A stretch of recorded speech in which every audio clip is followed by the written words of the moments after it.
तरफ जाने से पहले मैं सरवत एजाज काजी साहब आपसे पूछूंगा, सुन्नी इत्तेहाद काउंसिल, सुन्नी रहबर काउंसिल, दाता दरबार पर जब हमला हुआ बड़े आप लोग नजर आए एक्शन में, आप भी, आपकी तंजीम भी हिस्सा है, सुन्नी तहरीक भी, इन दोनों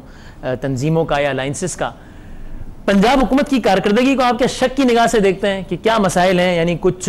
उनके रवाबित हैं दहशतगर्दों से, या क्या है ये मामला, क्या समझते हैं आप? बिस्मिल्लाहिर्रहमानिर्रहीम। सबसे पहले तो यकीनन हमारे सुन्नी रहबर काउंसिल के सरबराह भी हैं मुफ्ती मुनीर रहमान साहब, और उन्होंने बहुत अच्छे अंदाज में मौक़िफ़ को पेश किया, जो यकीनन यही मौक़िफ़ हमारा भी है। लेकिन होता ये रहा है कि पाकिस्तान में कि जमहूरियत के नाम पर मफाद परस्त हैं, सरमायादार हैं, जागीरदार हैं, वडेरे हैं, इन्होंने हुकूमत बनाने के लिए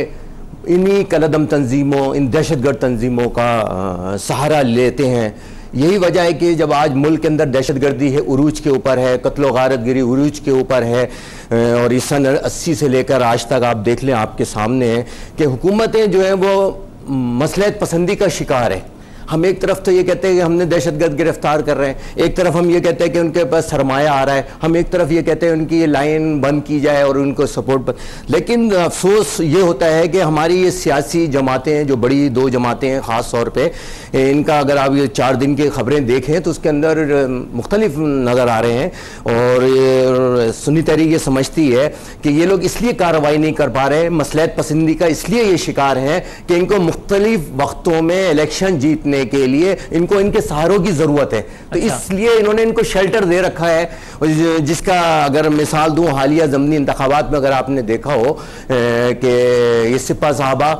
जो कि इस वक्त अहले सुन्नत के नाम से काम कर रही है, अहले सुन्नत वल जमात, और जिसके बाद इसने लश्कर जंगवी से भी काम किया, इसको मैंने और आपने दहशतगर्द करार नहीं दिया है, इसको अवाम ने दहशतगर्द तो